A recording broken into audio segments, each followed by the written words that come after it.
Hello everyone, welcome hair. आज हम बात करेंगे सेट्स के बारे में और इससे नेक्स्ट टॉपिक जो होगा वो रिलेशन एंड फंक्शंस के बारे में होगा। तो देखते हैं सेट्स को। यहाँ पे हम टेबल ऑफ कंटेंट क्या है, डिफिनेशन ऑफ सेट्स को देखेंगे, एलिमेंट्स ऑफ सेट्स को देखेंगे, ऑर्डर ऑफ सेट्स क्या होता है, रिप्रेजेंट सेट्स के कैसे करते हैं, टाइप्स ऑफ सेट्स क्या क्या है और ऑपरेशन सेट्स में कैसे डिफाइन होते हैं और उनकी प्रॉपर्टीज देखेंगे और एग्जांपल्स साथ में चलते रहेंगे। तो डेफिनेशन से स्टार्ट करते हैं। सेट्स ऑब्जेक्ट्स का या एलिमेंट्स का वेल डिफाइंड कलेक्शन होता है और इसको कैपिटल लेटर से जनरली रिप्रेजेंट करते हैं, जैसे कैपिटल एबीसी हो गया, और स्मॉल लेटर्स एबीसी से इसके ऑब्जेक्ट्स या एलिमेंट्स को रिप्रेजेंट किया जाता है और कर्ली ब्रैकेट बना के रिप्रेजेंट करते हैं सेट्स को जनरली। ऐसे ही करते हैं। जनरली का क्या मतलब है, और एग्जांपल अगर देखा जाए तो ए कोई सेट दिया गया है, वो है हमारे पास, जैसे ये दिया गया है ए सेट है 1 2 3 4 और ये सेट है, और ए इज सेट 1 2 3 4 उसके क्या है, एलिमेंट्स हैं या कह दे मेंबर ऑफ सेट्स हैं। और अब एलिमेंट्स ऑफ सेट्स के बारे में देखते हैं कि अगर जैसे मान लो ए हमारे पास कोई एलिमेंट है और कैपिटल ए का सेट है हमारे पास, तो हम कहेंगे कि ए बिलोंग्स टू ए, या ये कह लें कि ए कोई मेंबर है कैपिटल ए सेट का, और इसको ग्रीक सिंबल्स एप्सिलॉन से डिनोट करते हैं, ये एप्सिलॉन है। और ए इज, और अगर बी देखा जाए कि अगर बी एलिमेंट नहीं है सेट ए का, तो हम कैसे लिखेंगे, B does not belong to A, और इसको पढ़ते हैं B does not belongs to A. मतलब ए एक सेट है जिसमें बी उसका एलिमेंट नहीं है, बस हो गया। और कुछ सेट्स हैं जो कॉमनली यूज होते हैं, जैसे एन की बात करें तो ये सेट ऑफ नेचुरल नंबर को रिप्रेजेंट करता है। जेड की बात करें तो सेट ऑफ इंटीजर को रिप्रेजेंट करता है। क्यू की बात करें तो सेट ऑफ रेशनल नंबर को रिप्रेजेंट करता है। आर की बात करें तो सेट ऑफ रियल नंबर को रिप्रेजेंट करता है। ये सब तो आप पढ़ चुके होंगे। और जेड प्लस की बात करें तो सेट ऑफ पॉजिटिव इंटीजर्स को रिप्रेजेंट करता है। पॉजिटिव इंटीजर्स, ये जेड बेसिकली ये सुपरस्क्रिप्ट में लिखा है, जेड प्लस ऐसे लिखते हैं, जेड और ऊपर प्लस होता है, ठीक। और इसी तरह क्यू प्लस और आर प्लस को भी रिप्रेजेंट करते हैं। तो आर प्लस रिप्रेजेंट करता है पॉजिटिव रियल नंबर को, Q plus positive rational number को, जेड प्लस पॉजिटिव इंटीजर्स को रिप्रेजेंट करता है। आगे देखते हैं। Order of sets. Order of sets बताता है कि हमारे पास जो सेट है उसमें कितने नंबर ऑफ एलिमेंट्स है। मान लो जैसे हमारे पास एक सेट है ए और उसमें नंबर ऑफ एलिमेंट्स हैं 4, तो उसका ऑर्डर 4 हो गया, 4 दिख रहा है। ठीक है।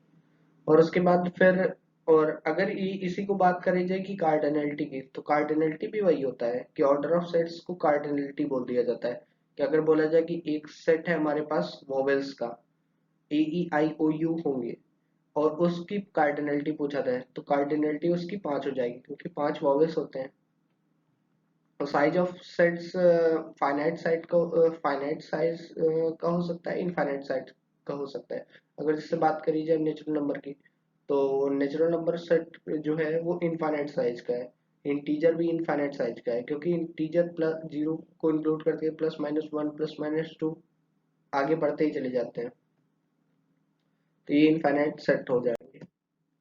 सेट्स के रिप्रेजेंटेशन कैसे करते हैं, बेसिकली 3 फॉर्म में करते हैं, स्टेटमेंट फॉर्म हो गया, रोस्टर फॉर्म हो गया, सेट बिल्डर फॉर्म हो गया। रोस्टर फॉर्म और सेट बिल्डर फॉर्म ये मोस्टली यूज होते हैं, स्टेटमेंट फॉर्म बहुत ही कम यूज होता है। तो आप फिर भी देख लीजिए, जैसे हमको लिखना है कि set of even numbers less than 15, तो हमारे पास स्टेटमेंट फॉर्म में लिख सकते हैं कि इवन नंबर्स लेस देन 15, ये हो गया हमारे पास क्या, स्टेटमेंट फॉर्म में। रोस्टर फॉर्म में अगर बात करी जाए तो हमारे पास अगर नेचुरल नंबर लिखना है जो कि 5 से छोटे हैं, तो 5 से छोटे 1 2 3 4 केवल एक 4 नंबर हो सकते हैं। तो एन, हमारे पास एन कुछ भी हो सकता है, एन लिख लें या ए लिख लें या बी लिख लें। तो एक हमारे पास क्या बना दिया, सेट बना दिया, और उसमें कितने एलिमेंट्स को डाल दिया, 4, 1 2 3 4, और ये सारे के सारे नंबर्स 5 से छोटे हैं, तो रोस्टर फॉर्म में ये हो जाएगा। सेट बिल्डर फॉर्म में जनरली फॉर्म क्या होती है, ए होता है और उसमें एक्स लिखते हैं, और ये कोलन का सिंबल मतलब सच दैट, एक्स सच दैट, और कोई प्रॉपर्टी होगी। तो ये रिप्रेजेंट करता है सेट बिल्डर फॉर्म के। आगे एग्जांपल देखते हैं। जैसा एग्जांपल दिया गया है, हमारे पास एक कोई सेट है ए 2 4 6 सेट। तो ये क्या है हमारे पास, ये है सेट बिल्डर फॉर्म में हमको लिखना है, और ये दिया गया किस फॉर्म में, रोस्टर फॉर्म में। तो रोस्टर फॉर्म से सेट बिल्डर फॉर्म में कन्वर्ट करना है। क्या होगा हमारे पास, देखिए 2 4 6 सेट। देखने में तो लग रहा है कि ये नंबर्स कैसे हैं, इवन नंबर्स हैं। तो इवन नंबर्स को ऐसे लिख सकते हैं 2 into 1 2 into 2 2 into 3 2 into 4, कैसा भी हो लिख सकते हैं आप। तो सेट बिल्डर फॉर्म में क्या हो जाएगा, ए इज इक्वल टू ऐसे एक्स आ जाएंगे such that x is equal to 2n, मतलब 2 के मल्टीपल होंगे n। और n क्या हमारे पास आ रहा है, नेचुरल नंबर से, क्योंकि 1 2 3 4 सारे नेचुरल नंबर से आ रहे हैं। तो n हमारे पास आ गए 1 to 4, और n बिलोंग कर रहे हैं नेचुरल नंबर से। तो हमारे पास सारे वो नंबर आ जाएंगे जो कि ये सेट बना रहा है, और ये 2 4 6 सेट आ जाएगा हमारे पास आंसर। इसी तरह बात करते हैं, जैसे x is a positive integer and x square less than 40। मतलब हमारे पास ऐसे x होने चाहिए जिनका स्क्वायर 40 से कम हो, और वो सारे के सारे x पॉजिटिव हो। तो रोस्टर फॉर्म में ये दिया गया, ये रोस्टर फॉर्म में अब हमको कन्वर्ट करना है किसमें, set builder form, sorry, set builder form में ये दिया गया है, अब हमको कन्वर्ट करना है रोस्टर फॉर्म में। तो हमारे पास रोस्टर फॉर्म में क्या आ जाएगा, 1 1 का स्क्वायर हो जाएगा 1, और ये लेस देन 40 है, पॉजिटिव भी है, ठीक है आ गया। 2 का स्क्वायर 4, 4 लेस देन 40, सही है चला आया। 3 का स्क्वायर 9, 9 लेस देन 40, ये भी आ गया। 4 का भी आ गया 16, 5 का कितना आ गया 25, 6 का 36, और उसके बाद 7 का 49, 7 49 बाहर। तो हमारे पास कितने एलिमेंट आ गए, 1 2 3 4 5 6। तो ये हमारे पास किस में आ गया, रोस्टर फॉर्म में आ गया, हो गया। आगे देखते हैं और एक example, write the set A. A हमारे पास कोई सेट दिया गया 1 4 9 16 25। ये किस में हमको रिप्रेजेंट करना है, सेट बिल्डर फॉर्म में, दिया किस फॉर्म में, रोस्टर फॉर्म में। तो हमारे पास देखिए, आप क्लियरली देख सकते हैं 1 दिया गया है, 4 दिया गया है, 9 दिया गया है, 16 दिया गया है। तो स्क्वायर तो ये चल ही रहा है। तो जब स्क्वायर चल रहा है तो हम कैसे लिख सकते हैं इसको, कि ए सेट कोई है हमारे पास और एक्स है हमारे पास। और x कैसे होंगे, x is square of natural number, क्योंकि कोई भी नेचुरल नंबर ले लीजिए 1 2 3 4 5, इन सारे के स्क्वायर ही लिखे हुए हैं। तो x is square of natural number. इसको दूसरी तरह से क्या लिख सकते हैं हम, कि x ऐसे हमारे पास आ रहे हैं जो x ले रहे हैं n स्क्वायर टाइप के, और n कहाँ से आ रहा है हमारे पास, नेचुरल नंबर से आ रहा है। तो ये हमारे पास क्या हो जाएगा, सेट बिल्डर फॉर्म में। ये बेसिकली ये थोड़ा इंपॉर्टेंट लग रहा है, क्योंकि ये हमारे पास स्टेटमेंट फॉर्म में लिख दिया गया है, x is square of natural number. तो आप ये ना लिख के आप प्रेफर करिए कि यही लिखिए, ये आ जाएगा सही है। अब एग्जांपल देखते हैं कि हमको मैच करना है कि ये हमारे पास रोस्टर फॉर्म है और ये हमारे पास सेट बिल्डर फॉर्म है, तो कौन सी रोस्टर फॉर्म किसकी है ये बताना है। जैसे प्रिंसिपल ये हमारे पास है, ठीक। और अब हमारे पास ऐसे एक्स चाहिए जो इस वर्ड को रिप्रेजेंट करते। और एक बात मैं बताना चाहूंगा, जैसे ए कोई सेट है, तो उसमें कोई भी डुप्लीकेट एलिमेंट्स नहीं आ सकते। जैसे मान लो ए कोई सेट दिया गया है, उसमें डुप्लीकेट एलिमेंट्स जैसे 2 2 3 3 4 5 6 6 6, ऐसा कुछ नहीं हो सकता। सिंगल एलिमेंट होंगे, यूनिक होगा, बस इतनी सी बात है। तो जैसे हमारे पास प्रिंसिपल सारे एलिमेंट में पीपी देखे 2 बार आ गया है, लेकिन हमारे पास यहाँ एक की रिक्वायरमेंट है, तो ये हमारे पास सेट में आ गया। तो देख सकते हैं इसके जो एलिमेंट्स हैं वो इस प्रिंसिपल वाले एलिमेंट में मिल रहे हैं। तो हमारे पास ये इसका मैच हो गया। और 1 2 3 4 1 2 3 6 9 18। तो हमारे पास ये देखिए x is a positive number and it is a divisor of 18। तो 18 के डिवाइजर कौन कौन से हो सकते हैं, 1 होगा, 2 होगा, 3 होगा, 6 होगा, 9 होगा, 18 होगा। तो सारे के सारे डिवीजर हमको देखिए रोस्टर फॉर्म में ये थर्ड नंबर पॉइंट में मिल गए। तो देखिए इसका मैच ये हो गया। और हमारे पास बी पॉइंट क्या है, x such that x is an integer such that x square, ये स्क्वायर है, x square minus 9 is equal to 0। तो ऐसे सोल्यूशन को देखना है जो इंटीजर हो, साथ ही साथ इसके सोल्यूशन हो इस इक्वेशन के, x square minus 9 is equal to 0। तो इसका सोल्यूशन क्या हो जाएगा, 3 और -3, तो 3 और -3 कौन से है, रोस्टर फॉर्म में देखिए 3 और -3 ये इंटीजर भी है और इसका सोल्यूशन भी है, तो बी का मैच हो जाएगा 4। तो ये लास्टली जीरो, जीरो किसका मैच जाएगा, 6 सी का। तो देखिए हमारे पास एस एक्स चाहिए, एक्स इंटीजर भी होना चाहिए और इस इक्वेशन को सेटिस्फाई करे, x+1 = 1, तो हमारे पास यहाँ से आ गया x की वैल्यू 0 हो गया। तो ये सर आप कर लेंगे। नेक्स्ट, जैसे मान लो आपके पास प्राइवेट जेट कितने हैं, तो बेसिकली जीरो ही आएगा क्योंकि कुछ है ही नहीं प्राइवेट जेट्स, तो वो सारे सेट्स का कलेक्शन जो आपके पास प्राइवेट जेट्स रिप्रेजेंट करेंगे तो वो कुछ होंगे ही नहीं, तो वो क्या हो जाएगा, 5 सेट हो जाएगा। और उसी तरह से सिंगलटन सेट के बारे में बात करते हैं, तो सिंगलटन सेट में केवल एक एलिमेंट होगा, सिंगल एलिमेंट। जैसे पूरे वर्ल्ड्स में बहुत सारे इंसान हैं, तो उसका सेट बनाया जाए जिसमें केवल आपकी आइडेंटिटी हो, तो वो क्या होगा, केवल सिंगल आप ही आएंगे उस सेट में। और एग्जांपल यहाँ पे दिया गया है कि there is one apple in the basket of grapes, अंगूर की टोकरी में एक सेब है, तो हमारे पास आ गया, आप दिख तो नहीं रहा है ना, तो बात मान नहीं सकते। देखते हैं आगे। जैसे फाइनाइट सेट के बारे में बात कर रहे हैं, जो देखिए अब फाइनाइट सेट होता है कि जिसमें फाइनाइट नंबर ऑफ एलिमेंट्स आ जाए तो वो फाइनाइट हो जाएगा। जैसे हमारे पास एक कोई सेट दिया गया है, जैसे दिखाते हैं आपको, जैसे ये सेट दिया गया है, set of natural number up to 10, 10 तक का हमको सारे के सारे नेचुरल नंबर लेना है। तो 10 तक का सारे के सारे नेचुरल नंबर कौन कौन से हो सकते हैं, एक से चालू किया, 1 2 3 4 एंड सो ऑन 10 तक गए, तो ये हमारे पास क्या हो गया, फाइनाइट सेट हो गया। इनफाइनाइट सेट के बारे में बात करें तो इनफाइनाइट सेट मतलब एंड ही नहीं है, नंबर बढ़ते ही जा रहे हैं बढ़ते ही जा रहे हैं, तो इनफाइनाइट गिनती ही नहीं है। तो ये हमारे पास आ गया 1 2 लेके इनफाइनाइट तक, ये हो गया। ऐसे एग्जांपल दे सकते हैं कि मान लो जैसे आपके सामने या फिर आपके पास कोई पेड़ होगा, तो पेड़ की कितनी भी पत्तियां हैं, तो वो सारी की सारी पत्तियों को देखिएगा, इनफाइनाइट होगी, उनको काउंट नहीं कर सकते। या आपके शरीर में कितने बाल हैं, तो हेयर्स, नंबर ऑफ हेयर्स आप काउंट नहीं कर सकते आपकी बॉडी के। और फाइनाइट सेट के में देख सकते हैं कि अगर आपकी फैमिली में कितने मेंबर्स हैं तो आप काउंट कर सकते हैं, आप होंगे और आपके फैमिली मेंबर्स होंगे, तो वो सब फाइनाइट सेट में आ जाते हैं। इनफाइनाइट सेट में जो काउंट ही ना कर सके।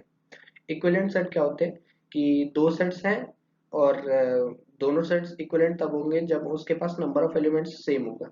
मान लो जैसे एक राम है और दूसरा इंसान श्याम है, तो राम और श्याम के पास दोनों के फैमिली में इक्वल नंबर ऑफ मेंबर्स हैं, तो हम कह सकते हैं कि दे आर इक्विवेलेंट सेट्स। हालांकि दोनों के सब कुछ अलग अलग होंगे लेकिन इक्वल होंगे, वो इक्विवेलेंट सेट होंगे, सॉरी। तो एलिमेंट्स इक्वल नहीं होने चाहिए लेकिन नंबर ऑफ एलिमेंट्स इक्वल होने चाहिए, तो हमारे पास इक्विवेलेंट सेट हो गया। जैसे ये दिया गया है 1 2 3 4, बी दिया गया है रेड ब्लू ग्रीन ब्लैक, तो ये हमारे पास 1 2 3 4 चार एलिमेंट्स है, रेड ब्लू ग्रीन ब्लैक चार, ये भी है, तो हमारे पास क्या हो जाएंगे, ए और बी इक्विवेलेंट हो जाएंगे क्योंकि नंबर ऑफ एलिमेंट्स और नंबर ऑफ एलिमेंट्स बी के दोनों इक्वल है, ठीक है।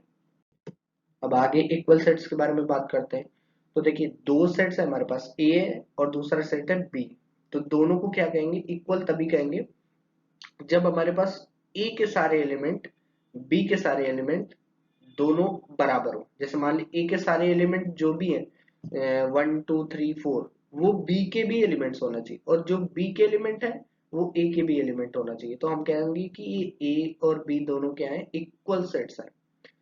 एक definition ये दी गई है, two sets A and B are said to be equal if each elements of A is an element of set B and every element of B is an element of A.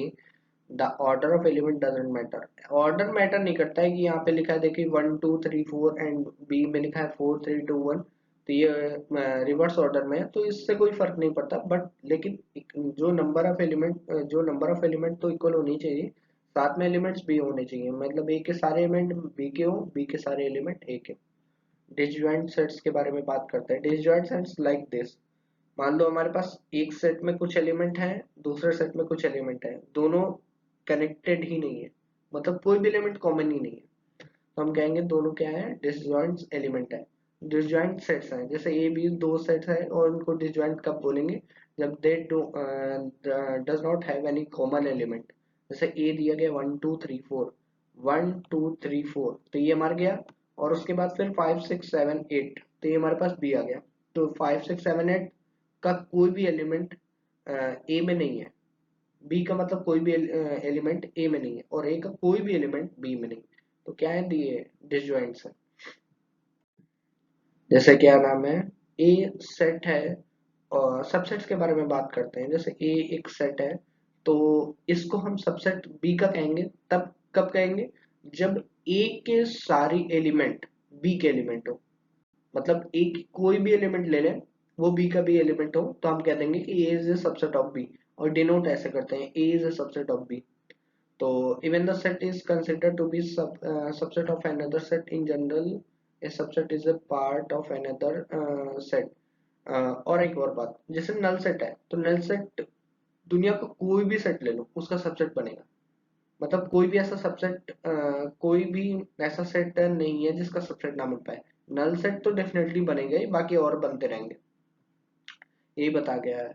और क्या नाम है, बोला गया subset is a part of another set. और कोई भी ऐसा सेट ले लो, वो खुद का सबसेट होगा ही।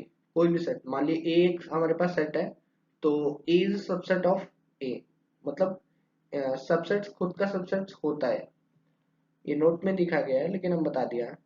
जैसे ए हमारे पास कोई एलिमेंट, ए सेट दिया गया है 1 2 3 इसका एलिमेंट है, 1 2 एक सेट बनाया जो इसका छोटा सा पार्ट है, तो ये हमारे पास क्या है, ए का सेट है। तो सिमिलरली अदर सबसेट इसके कैसे बन सकते हैं, केवल एक को उठा लिया, फिर केवल दो को उठाया, फिर तीन को उठाया, फिर दो को उठाया, फिर एक दो को उठाया, फिर दो तीन को उठाया, फिर एक तीन को उठाया, इस तरह से बन जाएंगे हमारे पास।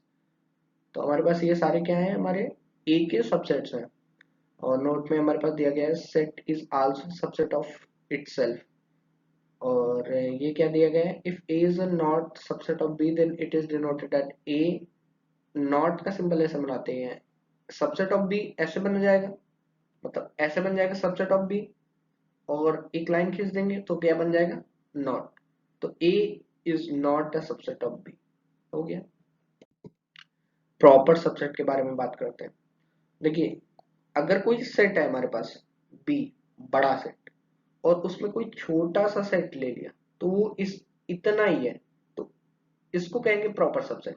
मतलब पूरा बी, मतलब एक कोई एक एलिमेंट होगा जो उस सेट में ना हो, तो हम कहेंगे कि ये वाला क्या है, प्रॉपर सेट, प्रॉपर सबसेट है।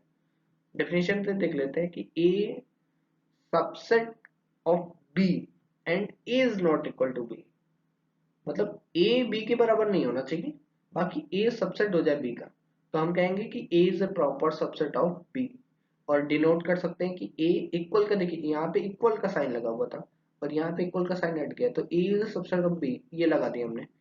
तो एग्जांपल से देखते हैं कि अगर हमारे पास ए 2 5 7 है और बी है हमारे पास 2 5 7, तो देखने में तो ये दोनों इक्वल लग रहे हैं, लेकिन ये दोनों सेट इक्वल है, तो हम कहेंगे कि it is not a proper subset of B.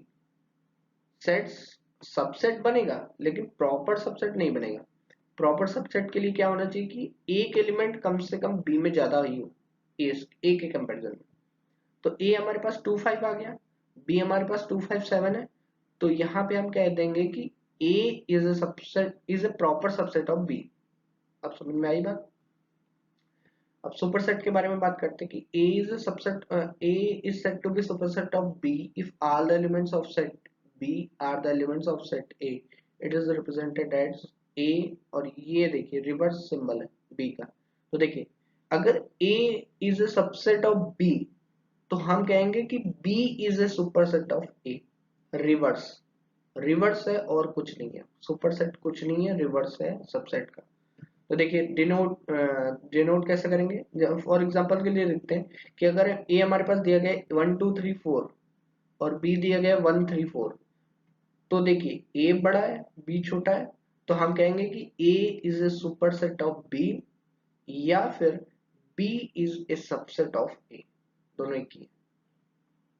Universal set के बारे में बात करते हैं कि सारे के सारे रेलेवेंट सेट्स जो भी हैं हमारे पास, छोटे के छोटे मोटे मिला के, उन सारे सेट्स का हम एक यूनियन ले लें, मतलब यूनिवर्सल सेट, मतलब उन सारे सेट्स को कंटेन करने वाले एक बड़ा सेट, तो वो क्या होगा, यूनिवर्सल सेट को रिप्रेजेंट करेगा।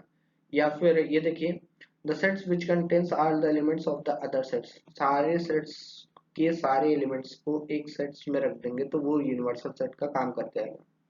जैसे हमारे पास ए दिया गया 1 2 3, बी दिया गया 2 3 4 5, तो यूनिवर्सल सेट बनाएंगे जो 1 2 3 4 5 इन सारे एलिमेंट्स को एक सेट में रख देगा, वो यूनिवर्सल सेट बन जाएगा। देखते हैं नेक्स्ट। फॉर एग्जाम्पल देखते हैं कि जैसे हमारे पास इक्वल कौन कौन से पेयर्स हैं वो हमको जस्टिफाई करना है। जैसे x is a set of letters in alloy and b is a set of letters in loyal। और ये सेकंड एग्जांपल देखते हैं। पहले फर्स्ट पे हम बात करते हैं। जैसे x दिया गया है, ये सारे एलिमेंट्स हैं इसमें, सारे सिंबल्स। तो a l l o y, b क्या है l o y a l। तो हमने बताया था कि जैसे डुप्लीकेट एलिमेंट्स नहीं आ सकते। जैसे यहाँ पे l 2 बार है तो उसको एक ही बार लेंगे, l यहाँ पे 2 बार है तो इसको एक ही बार लेंगे। तो हम क्या कह सकते हैं कि ये दोनों x और b क्या हो जाएंगे, इक्वल सेट हो जाएंगे। और ये क्या हो जाएंगे, do not change A set. तो ये बेसिकली ये इक्वल हो जाएंगे और ये बन के क्या आ जाएगा, x और b क्या बन जाएंगे, a l o y, ये बन जाएगा हमारे पास सेट। ठीक, तो ये दोनों इक्वल हो गए, मान लो ये इक्वल हो गए। और उसी तरह से दूसरा वाला क्या दिया गया है, ए ऐसा लेना है जिसमें एन होने चाहिए और एन इंटीजर से होने चाहिए, साथ साथ एन स्क्वायर लेस देन और इक्वल टू 4 होने चाहिए। तो ये हमारे पास क्या बनेंगे, इंटीजर आ रहा है तो इंटीजर में क्या होगा, जीरो से स्टार्ट होगा, प्लस माइनस वन को देखेंगे, जीरो होगा, जीरो का स्क्वायर लेस देन 4, सही है, आ गया हमारे पास। वन होगा और माइनस वन होगा, इन दोनों का स्क्वायर लेस देन 4 होगा, तो ये दोनों आ गया हमारे पास। टू होगा, लेस देन और इक्वल टू 4 हो जाएगा इनके स्क्वायर, तो ये भी आ गया। तो हमारे पास ए सेट आ गया, -2 -1 0 1 2, ये हमारे पास ए सेट आ गया। बी सेट क्या आ गया, 1 2। तो बी आ गया 2 एलिमेंट्स का सेट और ए आ गया 5 एलिमेंट्स का सेट। तो 5 एलिमेंट और यहाँ 2 एलिमेंट, इक्वल सेट की पहली कंडीशन होती है कि हमारे पास नंबर ऑफ एलिमेंट्स तो बराबर होने ही चाहिए। जब बराबर ही नहीं है तो बात ही खत्म हो गई। यहाँ पर हमारे ये दोनों क्या है, इक्वल सेट नहीं है। आगे देखते हैं। Find a pair of equal sets if any given reasons. अब हमारे पास ये सारे सेट्स दिए गए हैं, अब इनमें बताना है कि कौन कौन से इक्वल सेट हैं, कौन कौन से नहीं। अब देखिए, जैसे बात करी जाए ए की, तो ए हमारे पास जीरो सेट है। अब ए है हमारे पास सिंगलटन सेट, मतलब जीरो एक एलिमेंट है जो सेट ए में है, तो ए एक सिंगलटन सेट है। और बी क्या है हमारे पास, एक्स ऐसे चाहिए जो एक्स 15 से बड़े हो लेकिन 5 से छोटे हो। तो ऐसा कैसे हो सकता है कि 15 से कोई चीज बड़ी है, 15 और 5 से छोटी है, तो एग्जिस्ट ही नहीं कर सकता। तो ये हमारे पास बी क्या है, 5 सेट है। मतलब कोई भी एलिमेंट ऐसा नहीं है जो इस प्रॉपर्टी को फॉलो कर रहे कि 15 से बड़ा हो जाए और 5 से छोटा हो जाए, तो नहीं होगा। सी क्या दिया गया है हमारे पास, ऐसे एक्स चाहिए जो x minus five is equal to zero, मतलब x इज इक्वल टू 5 ही केवल ऐसा एलिमेंट होगा जो इसको फॉलो करेगा। तो हमारे पास सी सेट दिया गया है 5 एलिमेंट है, केवल एक सिंगलटन। और डी क्या है हमारे पास, ऐसे एक्स चाहिए जो एक्स स्क्वायर 25 ला के दे रहा है। 25 कौन ला के देगा, एक तो 5 का स्क्वायर ला के देगा 25, और एक -5 का स्क्वायर ला के देगा। तो केवल दो एलिमेंट हो जाएंगे जो हमारे पास इस प्रॉपर्टी को फॉलो करेंगे। तो इसके पास बी के पास, डी के पास दो एलिमेंट है। और ई के पास क्या है, x is an integral positive root of the equation this. इस इक्वेशन को सॉल्व करेंगे तो हमारे पास ये आएगा, देखिए x minus five x plus three is equal to zero. तो यहाँ से पॉजिटिव रूट केवल ये देगा और वो होगा 5।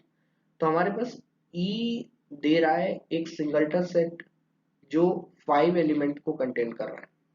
तो हमारे पास E और C देखने में ही पता चल गया कि दोनों बराबर हो जाएंगे। और A जीरो दे रहा है और जीरो कोई दे नहीं रहा, तो हम कह सकते हैं कि A ना तो B के इक्वल है, ना तो C के इक्वल है, ना तो D के इक्वल है, ना तो E के इक्वल है। किसी के इक्वल आया नहीं क्योंकि A ने जो दिया वो किसी के पास नहीं है, तो इक्वल नहीं हो पाया। B हमारे पास क्या है 5, पर लेकिन C D E के पास क्या है, कुछ ना कुछ एलिमेंट है, तो 5 तो ये है नहीं, तो B भी किसी के इक्वल नहीं हो पाया। सी के पास क्या है 5, लेकिन -5 डी के पास है एक्स्ट्रा, तो हम कह सकते हैं सी डी बराबर नहीं है। अब देखते हैं ई के बाद, तो ई के पास 5 है क्योंकि पॉजिटिव रूट क्या है इसका 5, तो हमारे पास सी और ई बराबर हो गए। अब देखते हैं डी क्या ई बराबर है, डी के पास देखिए दो एलिमेंट है, मतलब 5 और -5 दो एलिमेंट है, और ई के पास केवल 5 है, तो हम कह सकते हैं डी और ई बराबर ही नहीं, तो इक्वल एलिमेंट ही नहीं है, बात ही खत्म। तो हम कह सकते हैं कि ओनली पेयर हमको मिला सी और ई जो दोनों इक्वल है। ऑपरेशंस बात करते हैं सेट्स के। तो सेट्स थ्योरी में जब दो या दो से ज्यादा सेट्स होते हैं उनको कंबाइन करके एक सिंगल सेट फॉर्मेशन किया जाता है, तो हमको कुछ सेट्स के ऑपरेशन की जरूरत पड़ती है। जैसे मान लो जैसे यूनियन हो गया, इंटरसेक्शन हो गया सेट्स का, एक कॉम्प्लीमेंट ऑफ सेट्स हो गया, कार्टेशियन प्रोडक्ट ऑफ सेट्स हो गया, सेट का डिफरेंस हो गया। तो इनसे हमारा एक सिंगल सेट फॉर्म होता है जिसमें दो या दो से ज्यादा सेट्स की रिक्वायरमेंट होती है पहली कंडीशन। तो देखते हैं वन बाई वन। ऐसे यूनियन ऑफ सेट्स के बारे में बात करते हैं। तो ए और बी दो सेट्स हैं, तो ए यूनियन बी कैसे कर सकते हैं कि ए और बी के सारे एलिमेंट, मान लो ए के कुछ एलिमेंट है, बी के कुछ एलिमेंट है, उन दोनों की कुछ कॉमन भी एलिमेंट है, तो हम सारे के सारे एलिमेंट्स को मिला दें और उसको एक सेट में रख दें, तो हमारे पास क्या हो जाएगा, ए यूनियन बी फॉर्म हो जाएगा। तो ए यूनियन बी के से एग्जांपल देखते हैं। जैसे ए दिया गया 1 2 3, बी दिया गया 4 5 6, तो ए यूनियन बी क्या हो जाएगा, 1 2 3 और 4 5 6 सबको मिला दो तो क्या हो गया, 1 2 3 4 5 6। तो ये हमारे पास क्या होगा, ए यूनियन बी। इंटरसेक्शन के बारे में बात करते हैं। तो इंटरसेक्शन बेसिकली बताते हैं कि जो कॉमन है उसको ले लो, वो इंटरसेक्शन बन गया, और जो नहीं है, अलग अलग है, उसको छोड़ दीजिए। जैसे A is a set of A, जैसे if A and B are two sets, then A intersection B is a set that contains only common elements between A and set B. It is denoted by A intersection B. तो देखो A हमारे पास 1 2 3 है, B क्या है 4 5 6, तो इन दोनों में कोई कॉमन दिख रहा है, कोई नहीं कॉमन है, तो A इंटरसेक्शन B क्या हो जाएगा, 5 हो जाएगा, मतलब कुछ कॉमन ही एलिमेंट नहीं है। मान लो जैसे हमारे पास A होता 1 2 3, B होता 2 3 4, तो हमारे पास यहाँ पे 2 3 दोनों में कॉमन आ गया, तो हमारे पास A इंटरसेक्शन B क्या हो जाता है, 2 3 दो एलिमेंट केवल आ जाते हैं इस सेट में। लेकिन हालांकि इस एग्जांपल में है नहीं, तो यहाँ पे कुछ कॉमन नहीं आया। A and B do not have any common elements, so their intersection will give null set। null set दे देगा। अब देखिए फाइडस यू कैसे आया, क्योंकि फाइडस फाइ क्या होता है, इम्पटी होता है, और इम्पटी को कॉम्प्लीमेंट लेंगे तो पूरा यूनिवर्सल सेट आ जाएगा। और उसी का रिवर्स पार्ट देखिए, अगर फाइडस का फिर से ही फाइडस लेंगे, मतलब यू का डैश, मतलब यू का कॉम्प्लीमेंट, मतलब यूनिवर्सल सेट का कॉम्प्लीमेंट, ये अगेन से फाइ आ जाएगा। तो प्रॉपर्टी वही है, बस फॉलो किया गया अलग तरह से।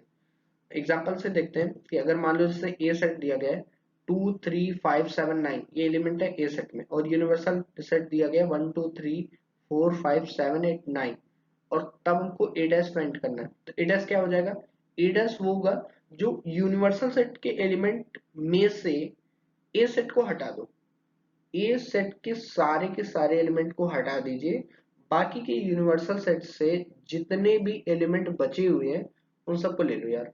तो हमारे पास क्या आ जाएगा, 1 2 3 4 5 7 8 9 में से 2 3 5 7 9 को हटा देंगे, तो बचेंगे ए डैश में 1 4 8, और ये हमारे पास क्या हो जाएगा, ए कॉम्प्लीमेंट हो जाएगा। ए के कॉम्प्लीमेंट में हमारे पास 3 एलिमेंट आ रहे हैं, और ए में हमारे पास 5 एलिमेंट है, और इन दोनों को मिला के हमारे पास पूरा यूनियन तैयार हो रहा है। समझ में आ गई बात? आगे देखते हैं। Cartesian product of A set. अगर ए और बी दो सेट्स दिए गए और उनके कार्टेशियन प्रोडक्ट को हमको बताना है, तो हम कैसे डिनोट करते हैं, ए क्रॉस बी। तो ये हमारे पास क्या बन जाएगा, पेयर्स बन जाएगा। सारे के सारे पेयर्स को ले लो, ए कॉमा बी टाइप के सारे पेयर्स आ जाएंगे, तो वो कार्टेशियन प्रोडक्ट बना देंगे। जैसे डिफिनेशन देखते हैं कि set A and a set B are two sets, then Cartesian product of a set A and set B is the set of all ordered pairs AB, such that A is an element of capital A and B is an element of capital B. It is denoted by A cross B। A cross B से denote करते हैं, और सारे के सारे elements के pair, मान लो ए comma B type के, जो ए आ रहा है कैपिटल ए से, बी आ रहा है कैपिटल बी से, तो सेट बिल्डर फॉर्म में देखते हैं। ए क्रॉस बी रिप्रेजेंट करेंगे, ए कॉमा बी पेयर आ जाएंगे, और ए कैपिटल ए से आना है और बी कैपिटल बी से आना है। एग्जाम्पल दिया गया है, ए हमारे पास 1 2 3 है, और बी है हमारे पास एक सेट दिया गया है, और वो बैट और बॉल को कंटेन कर रहा है। तो 1 2 3 ए सेट के एलिमेंट है, बी बैट और बॉल बी सेट के एलिमेंट है। तो देखिए पेयर कौन कौन से बनते हैं, या तो वन बैट बनेगा, वन बॉल बनेगा। तो हमारे पास आ गया वन बैट वन बॉल, ये हमारे पास दो पेयर आ गए। उसी तरह से टू बैट टू बॉल, ये हमारे पास दूसरा पेयर आ गया। तीसरा आ जाएगा हमारे पास, ये वाले आ जाएंगे। तो टोटल हमारे पास ये ए क्रॉस बी, ये कार्टेशियन प्रोडक्ट को रिप्रेजेंट कर रहा है। इसी तरह से और सारे भी कर सकते हैं आप, आगे देखेंगे। जैसे डिफरेंस ऑफ सेट्स के बारे में बात करते हैं। हालांकि डिफरेंस अभी यूनियन में बता दिया मैंने, फिर लेकिन आप फिर भी देख लीजिए कि अगर ए सेट है हमारे पास और बी सेट कोई दिया गया है, जैसे ए सेट मान लो दिया गया है कि 1 2 3 और बी सेट दिया गया 2 3 4, तो ए सेट में से बी के सारे एलिमेंट्स को हटा दो तो ए माइनस बी बन जाएगा। जैसे ए के एलिमेंट हो लेकिन बी के एलिमेंट ना हो, तो वो क्या हो जाएगा, डिफरेंस ऑफ सेट्स बन जाएगा ए माइनस बी। जैसे डेफिनेशन देखिए आप, if A set A and set B are two sets, then A difference set B is a set which has elements of A but not elements of B। मतलब A का तो element हो पर B का element ना हो, तो वो क्या हो जाएगा, A माइनस बी, या डिफरेंस ऑफ सेट्स। तो डिनोट करते हैं A माइनस बी से, तो A माइनस बी क्या आ जाएगा, यहाँ पे देखिए 1 2 3 एक एलिमेंट है, B का क्या है 2 3 4। मतलब बी का तो एलिमेंट लेना नहीं है, लेकिन ए में से बी के सारे एलिमेंट हटा दो। तो बी के एलिमेंट कौन से हैं, 2 और 3, ये बी के एलिमेंट है, तो इनको हटा दो। तो हमारे पास कितना बचा, एक। तो ये हमारे पास सिंगलटन क्या आ जाएगा, एक। वो क्या बन जाएगा, ए माइनस बी। समझ में आ गई बात, आगे देखते हैं। हाँ, कुछ फॉर्मूले के बारे में बात करते हैं कि अगर मान लो जैसे तीन सेट हो गए हमारे पास ए बी सी, तो ये फॉर्मूले फॉलो करते हैं। जैसे ए यूनियन बी, आपने वेन डायग्राम में देखा होगा अच्छे से। अभी मैं आगे बताने वाला हूँ, लेकिन फिर भी आप देख लीजिए। जैसे A union B, number of elements of set A plus number of elements of set B minus number of elements in A intersection B. तो ये फॉर्मूला होता है, आपको ये याद होना चाहिए। क्योंकि फ्लुएंटली एग्जांपल्स या क्वेश्चंस में ये वर्क करेंगे। जैसे ए इंटरसेक्शन बी 5 है, और तब number of elements in A union B बराबर हो जाएगा number of elements of set A plus number of elements of set B, क्योंकि ये दोनों क्या है, डिसजॉइंट है। अब देखिए ए इंटरसेक्शन बी 5 है, मतलब कोई भी एलिमेंट कॉमन ही नहीं है। जब कॉमन नहीं है तो ये दोनों अलग अलग एलिमेंट हो गए। तो इसमें इस सारे एलिमेंट्स को ले लो, इस सारे एलिमेंट्स को ले लो, तो दोनों सेट्स को ले लीजिए और जोड़ दीजिए, ये बन जाएगा ए यूनियन बी। इसी तरह से आगे number of elements in A minus B plus number of elements in A intersection B बराबर हो जाएगा number of elements in set A. तो आगे मैं देखता हूँ, बताता हूँ आपको। ये सारे फॉर्मूलेस आपको याद हो जाए तो काफी अच्छा रहेगा, क्वेश्चन सॉल्व करने में काफी हेल्प करेंगे ये सब चीजें। हाँ, देखते हैं। जैसे number of elements in A union B बराबर है number of elements of set A plus number of elements of set B minus number of elements in A intersection B. तो देखिए, मान लो जैसे ये पूरा हमारे पास यूनिवर्सल सेट है, इनमें से देखिए ये सेट ए को रिप्रेजेंट कर रहा है। एक सेकंड रुकिएगा, मैं लेजर यूज कर लूँ। ये सेट ए को रिप्रेजेंट कर रहा है और ये सेट रिप्रेजेंट कर रहा है बी को। तो ये ए है, ये पूरा बी है।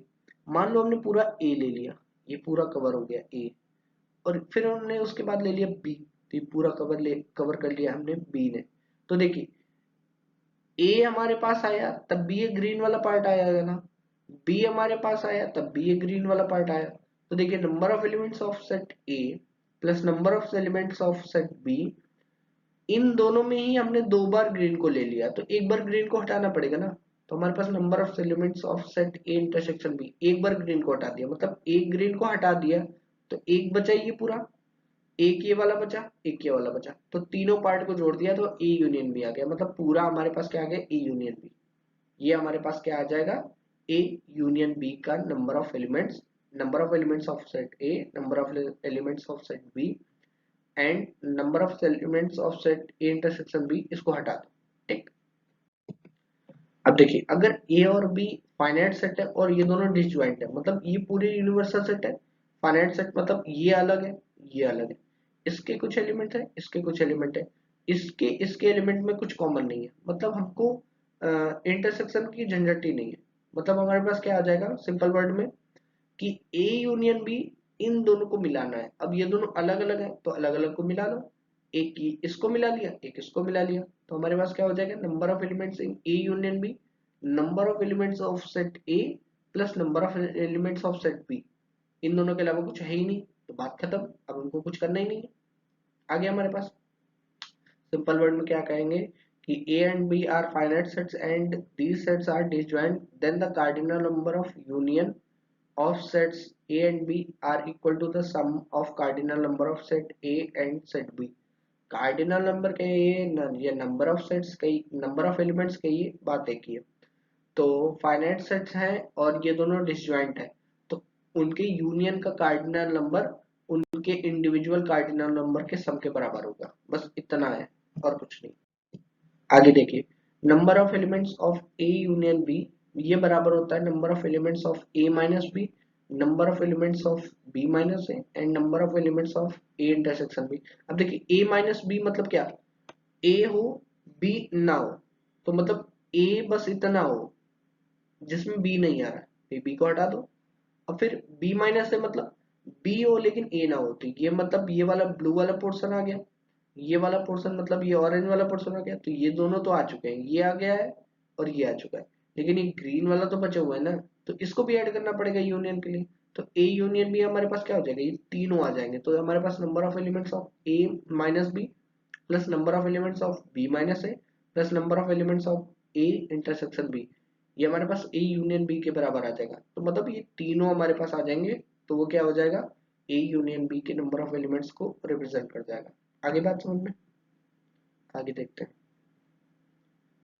जैसे ये थ्री सेट्स के बारे में बात करते हैं, तो देखिए इसका सिंपल सा फॉर्मूला है, कहानी बस सेम ही है। आपको करना क्या है, एक एक बार लेना है, सबको लेना है, एक बार लीजिए सबको ले लीजिए। जैसे मान लो इस पार्ट को ले लिया हमने, इस पार्ट को ले लिया, इस पार्ट को ले लिया, मान लो जैसे हमने क्या कर लिया, पूरे ए को ले लिया, पूरे बी को ले लिया, पूरे सी को ले लिया, तो हमारे पास क्या आ जाएगा, number of elements of set A, number of elements of set B, number of elements of set C. अब देखिए, अब ध्यान से देखिए, तो आपने क्या किया, इस पूरे सेट ए को लिया, फिर इस पूरे सेट बी को लिया, फिर आपने इस पूरे सेट सी को ले लिया, तो अब देखिए ये वाली चीज क्या हो गई, दो बार आई, ये वाली चीज फिर दो बार आई, ये वाली चीज दो बार आई, तो आपने एक बार इसको हटा दिया, एक बार इसको हटा दिया, एक बार इसको हटा दिया, अब ये जो ग्रीन वाली चीज है ना ये खाली रहेगी, तो आपको इसको ऐड करना पड़ जाएगा। समझ में आ गई बात, तो हम जैसे ही इसको ऐड करेंगे तो number of elements of A intersection A B intersection C ये हमारे पास आ गया। वेन डायग्राम से आप क्लियरली एक बार बना के देखिए, सिंपल सा कॉन्सेप्ट है, एक एक बार लेना है, एक एक पोर्शन, इसको भी एक बार लेना है, इसको भी एक बार लेना है, इसको भी एक बार लेना है, और एक से ज्यादा बार नहीं लेना है, तो हमारे पास क्या आ जाएगा, फॉर्मूला तैयार हो जाएगा। आगे देखते हैं। अब एक अच्छा सा एग्जांपल करते हैं, देखते हैं।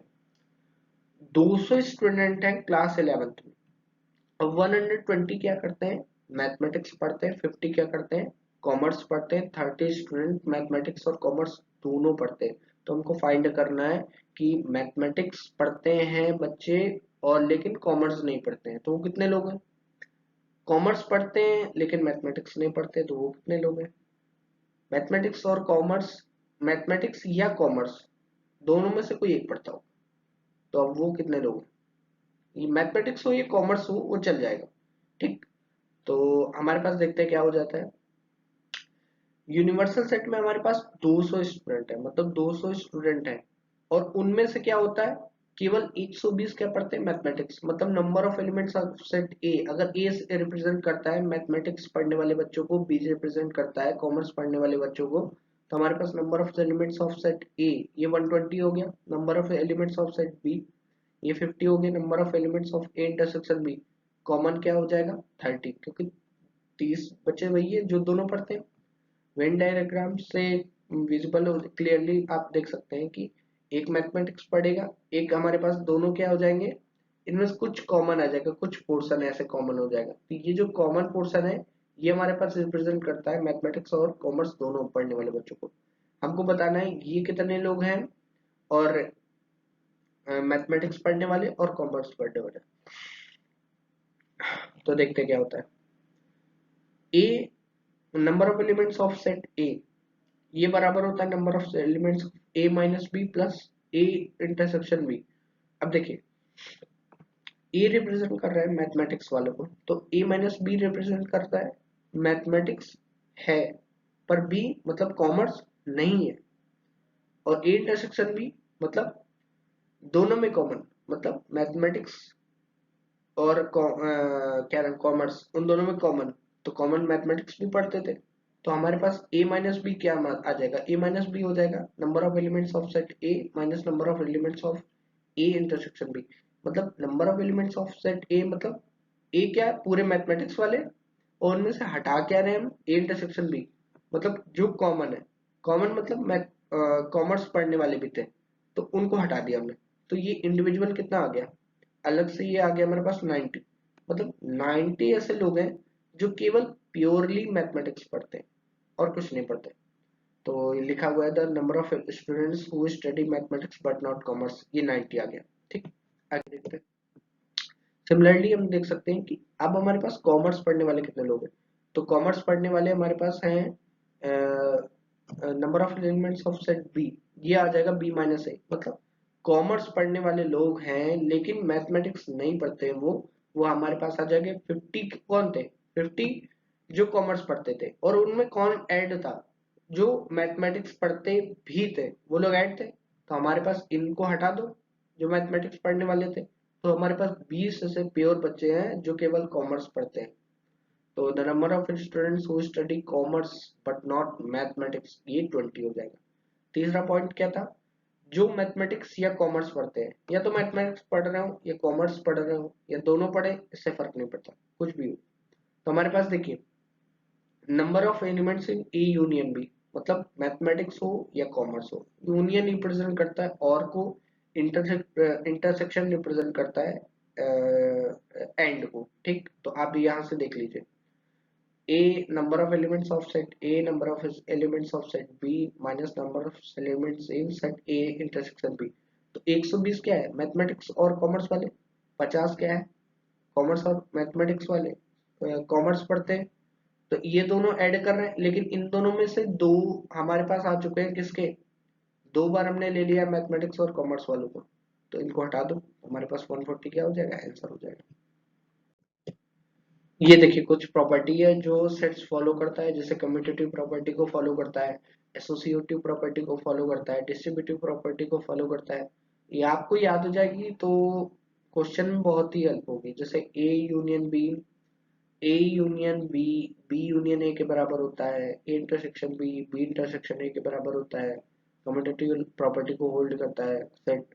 Associative property A union B union C, A union B union C के बराबर होता है। इसी तरह से इंटरसेक्शन में यही प्रॉपर्टी फॉलो होती है एसोसिएटिव की। डिस्ट्रीब्यूटिव प्रॉपर्टी, ये यूनियन देखिए दोनों में डिस्ट्रीब्यूट हो जाएगा, तो A union B intersection A union C, ये देखिए यूनियन डिस्ट्रीब्यूट हो गया, ये इंटरसेक्शन डिस्ट्रीब्यूट हो जाएगा तो A intersection B union A intersection C. इसी तरह से डी मॉर्गन लॉ है, ये बहुत ही इंपॉर्टेंट है, आप देख लीजिए, इसको याद होना चाहिए आपको। ए यूनियन बी का कॉम्प्लीमेंट, ये A complement intersection B complement के बराबर होता है, और इसी तरह से ए इंटरसेक्शन बी का complement A complement union B complement के बराबर होता है। उसी तरह से कॉम्प्लीमेंट लॉ ये हमने बता दिया हालांकि। अब देखिए A union A intersection, A union A intersection, A A union और ए इंटरसेक्शन। अब यहाँ पे हमारे पास अगर इंटरसेक्शन ले रहे हैं तो फाई आ रहा है, यूनियन ले रहे हैं तो हमारे पास पूरा का पूरा यूनिवर्सल सेट आ रहा है। ठीक है, उसी तरह से आइडेम्पोटेंट लॉ है, law of null and universal set में जो लॉ फॉलो होते हैं उसके लिए देखिए ए यूनियन ए, किसी सेट का किसी सेट मतलब किसी सेट का उसी सेट से यूनियन लेंगे तो हमारे पास ए आ जाएगा, किसी सेट का उसी सेट से इंटरसेक्शन लेंगे तो हमारे पास ए आ जाएगा। ये दोनों तो मतलब आइडेम्पोटेंट लॉ को फॉलो करते हैं। फाइव डैश ये हमारे पास यू के बराबर होता है, मतलब नल सेट का कॉम्प्लीमेंट यूनिवर्सल सेट होता है, यूनिवर्सल सेट का कॉम्प्लीमेंट नल होता है। ठीक, आगे देखते हैं एग्जांपल्स, देखते हैं क्या है। जैसे रिप्रेजेंट करना है सेट में, सेट फॉर्म में रिप्रेजेंट करना है, और और क्या रिप्रेजेंट करना है, the set of all integer that lies between -1 and 5। -1 और 5 के बीच में जितने भी इंटीजर्स हैं उनको सेट फॉर्म में रिप्रेजेंट करना है। तो पहला हो गया स्टेटमेंट फॉर्म। स्टेटमेंट फॉर्म में तो सिंपल लिख दीजिए कि i is an integer and that lies between -1 and 5। बस हो गया, ये बस इतना ही बोलता है। और रोस्टर फॉर्म में देखिए, ये रोस्टर फॉर्म क्लियर कट बता देता है कौन कौन से एलिमेंट है। 0 1 2 3 4 इंटीजर कौन से है, 0 1 2 3 4, -1 और 5 के बीच में इतने ही तो होंगे। सेट बिल्डर फॉर्म के बारे में बात करते हैं, तो ये हमारे पास आ गया x बिलोंग्स टू इंटीजर, और ऐसा होना चाहिए जो -1 से लेके 5 के बीच में इंटीजर हो, लेकिन इसके बीच में। तो ये हमारे पास सेट बिल्डर फॉर्म में आ गया। अब नेक्स्ट एग्जांपल देखते हैं। ए यूनियन बी हमारे पास क्या हो गया, और ए यूनियन बी और ए इंटरसेक्शन बी और ए माइनस बी बताना है, और ए दिया गया ए बी सी डी और बी दिया गया सी डी। तो हमारे पास ए यूनियन बी मतलब ए और बी दोनों को मिला लो, तो हमारे पास हो गया ए यूनियन बी। तो ए यूनियन बी मतलब A B C D, C D तो था ही इसके पास, तो ए बी सी डी पूरा आ गया हमारे पास ए यूनियन बी में। ठीक, मतलब बी ए के अंदर ही है, कहने का ये मतलब। देखा जाए तो B is a subset of A, या ये कह लें A is a super set of B. ये सारे कॉन्सेप्ट आपको पता होने चाहिए, बता चुका हूँ मैं। ए इंटरसेक्शन बी के बारे में बात करें, तो इन दोनों में कॉमन क्या है, देखिए ए इंटरसेक्शन बी जो कॉमन है उसको ले लो। तो सी डी कॉमन है दोनों में, तो सी डी को ले लिया, तो इंटरसेक्शन बी क्या आ जाएगा, सी डी। ए माइनस बी मतलब क्या होता है, ए हो बी ना हो, तो बी को हटा दो पूरा, खत्म कर दो। तो बी क्या है, सी डी, सी डी पूरा हटा दो, सी डी हट गया तो कौन बचा, ए बी, ए बी क्या आ जाएगा, ए माइनस बी। हो गया, सारे के सारे आपके कॉन्सेप्ट क्लियर हो गए। क्वेश्चंस मैं आपको सीट्स प्रोवाइड कर सकता हूँ, बट लेकिन टाइम लगेगा मुझे बनाने के लिए। तो आप आपसे बस रिक्वेस्ट है कि आप बस थोड़ा क्या नाम है, फॉलो कर लीजिए, और साथ में दोस्तों को भी रिकमेंड कर दीजिए अपने, और ज्वाइन कर लीजिए हमें। और मैं आपको सीट्स भी दूंगा और एग्ज़ाम के प्रिपरेशन भी करा दूंगा, बट मुझे टाइम चाहिए भी थोड़ा। तो रिक्वेस्ट है बस, एफर्ट आपको देख ले, और जो भी कमी लगे मुझे बता दीजिए कमेंट में, और कोई भी डाउट हो आप मेरे से पूछ सकते हैं। Thank you.